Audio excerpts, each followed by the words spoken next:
for Jesus to say, give me a drink, to allow not only a woman, but a Samaritan woman to take a cup that would give it to him when she's unclean. Once again, this breaks all the social and religious mores, practices of the day.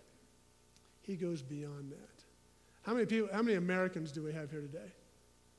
That's your nationality. How about any other nationalities? Anybody from Mexico? Mexicans? Canadians? Any Canadians? Anybody from Europe? Asia? Antarctica? Anybody? You know? Well, I love being an American. I mean, this is where I grew up. I don't know anything different. But I'm more than my nationality.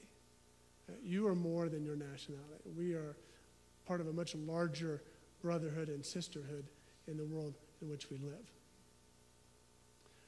You know, my first experience with national discrimination was in the late 70s. Remember, who was in charge of Iran in the late 70s? The Shah. Then the Shah was overthrown, and the Ayatollahs came into power. And we had a number of Iranian students in my high school. And shortly thereafter, when the Ayatollahs came into power, what happened in Iran from an American perspective? The hostages. All the hostages from the American embassy taken hostage for how many days? 444 days, I think it was. Well over a year. And who bore the brunt of that action in my high school? Well, the Iranian students. They didn't have anything to do with it. But they were discriminated. A few of them were beat up on because their home nation had done something against our nation. We are more than our nationality. Number 3, you are more than your misunderstandings. Jesus says, hey, give me a drink. She's like, who are you to be asking me a drink? You're a Jew. I'm a woman from Samaria. And you don't even have anything to draw from. I mean, you don't have anything to draw from the well. He says, you know, if you knew who you were talking to, you'd ask me for a drink, and I'd give you living water that would last forever. And she's like, wait, let me have this water so I won't be thirsty anymore, and I won't have to come back to the well to draw water day in and day out. That sounds like a pretty good deal. There's a misunderstanding there. She thinks she's going to get some water, you know, that will quench her thirst forever, and then she won't have to come back to the well, that daily chore of drawing water. So there's a misunderstanding there. But Jesus still hangs with her, still, okay, loves on her, you know, continues the conversation with her. Have you ever misunderstood something from the Bible or about God? Marv, you have to? Okay. I encounter misunderstandings all the time. Boy, this bad thing happened to me. Well, you know why, don't you, Pastor David? No, tell me why. Well, because I've been a bad person and God's out to get me. I think that's a misunderstanding. I don't think God's out to get you, and I mean a negative way, beat you or anything like that.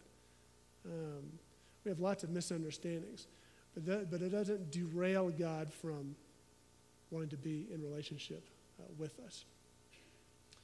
This one's not in your message notes because I forgot to put it in there. But you are more than your church affiliation. You ever been put into a box by your church affiliation? I have. You know, I'm Presbyterian. Oh, frozen chosen. And you are, you know, I come right back at you know. But you know, I love being Presbyterian. Grown up Presbyterian, it's all I know. Love our theology, love our practices. The founder of Presbyterianism in Scotland was a guy by the name of John Knox. A bunch of Scottish Presbyterians came over to America, particularly in the Deep South, started forming Presbyterian churches, and the Dendy name goes back to John Knox himself. That's why my son is named Joshua Knox Dendy. I'm proud of that Presbyterian heritage. But I'm more than that. You're more than that. The Samaritan woman is like, now, our folks have worshipped on Mount Gerizim for years. You folks, you Jews, you worship in Jerusalem, up on the mountain in Jerusalem. Which one's right? Which is the right place to worship?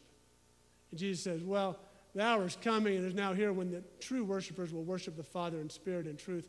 For the Father is seeking such people to worship him. God is spirit, and those who worship him must worship in spirit and truth.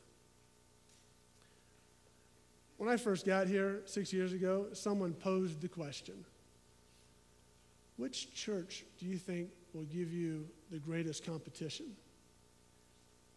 And I thought, what are you talking about? Yeah, which church? I mean, you got all these churches here in town, and there's a lot of churches. What's your biggest competitor? I'm like, we're not in competition. We're all on the same team, My biggest competition on Sunday morning is the Herald and News, Dutch Brothers, Your Electric Blanket, and these mysterious elk and deer that exist somewhere out there that people go searching for and rarely come back finding any. That's my biggest competition, not fellow churches. We have a lot of great churches in our town.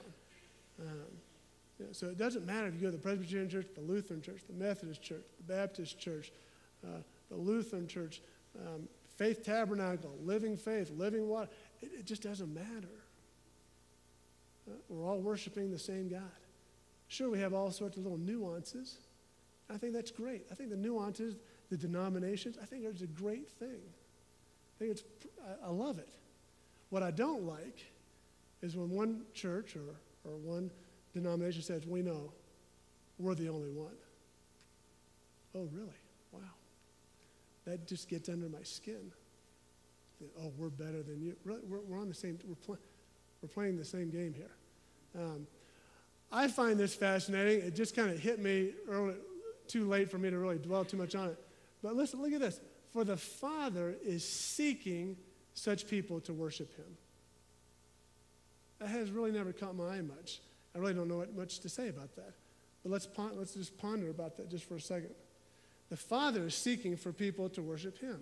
Why do you come to church? Why do you come to worship? Worship is to offer myself before a greater good or a greater God. I worship God. I worship Jesus Christ. I come before them, and I just lay it out there. I offer myself to God. Unfortunately, what happens, and I'm just as guilty of it as anybody, is that we come to church, well, what'd you get out of church today? At lunchtime, did you get anything out of church? Did you get anything out of church today? Maybe the question ought to be, that's called consumerism, by the way. Perhaps the question would be, what did you offer at church today?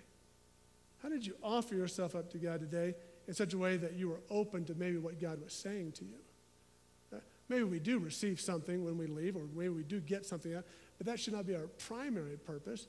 It should be a secondary byproduct of our initial offering up of ourselves. You are more than your decisions. It was about the 6th hour, a woman from Samaria came to draw water. Why was this woman drawing water at Jacob's well at high noon in the hottest part of the desert day? You don't draw water at noon. You draw water in the morning with the rest of the ladies who come out there with their 20 or 30 pound jug of water. They get their water for the day, first thing, draw it. We're going to bathe in it. We're going to wash our hands in it. We're going to cook with it. We're going to drink it. All those things. Why is she by herself at high noon? Because Jesus, tired from his travels, I love that. My own version of that passage is Jesus, after traveling all day, was just tuckered out. and he sat down by the well. It's just him, and then this woman shows up. There's not a crowd of people. There shouldn't be a crowd of people at the well at high noon. You should have already gotten your water early in the morning. So why is she by herself? Because as we find out, she's had 5 husbands. Guy she's living with right now, not even her husband. She's ostracized. She's been set aside. Don't come around us.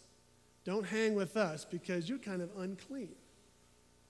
You've made some decisions in your life that make you on the outside looking in.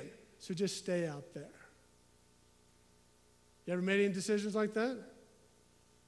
You ever get defined by decisions you've made? I have. As I told you either last week or a couple weeks ago, I had to resign from a church one time. That was in January. And 11 months later, I go to what we call a Presbyterian meeting. It's a large gathering of pastors and elders, and so I was going to go and visit with some of my colleagues. So it was the first Presbyterian meeting I'd been to since I had resigned. So I show up, and as I'm kind of meeting people I know, greeting people I know, every one of them said the same thing. "Oh, David, I heard you were here. You heard I was here? Wow, that's a warm greeting. I'm the topic of conversation. I'm the topic of gossip. I'm the topic of whispers. I heard you were here." I didn't attend a Presbyterian meeting for a long time thereafter. Set aside.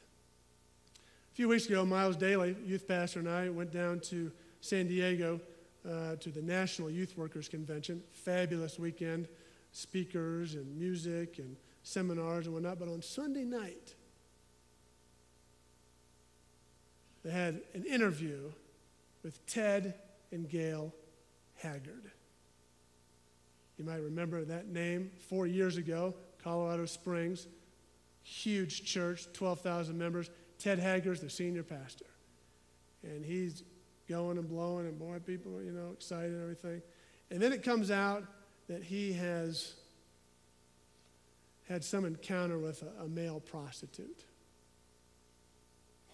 So he resigns, and it's big news and everything. And so here they are 4 years later, and they're being interviewed up there. And Gail, his wife, has written a book, Why I Stayed. And that was like the interviewer's first question up on this big stage. There's 1,500 people in the room, hanging on every word. Tell us, Gail, why did you stay? I loved her response. She said, because I knew that Ted was more than his decisions. He was more than that. There was more to this man than just some decisions, some poor decisions he'd made during a certain time in his life. We've all made decisions that have had grave consequences. We've made really good decisions that have had incredible, wonderful consequences. But we are more than those decisions. We are not just, we don't have to be defined by those decisions.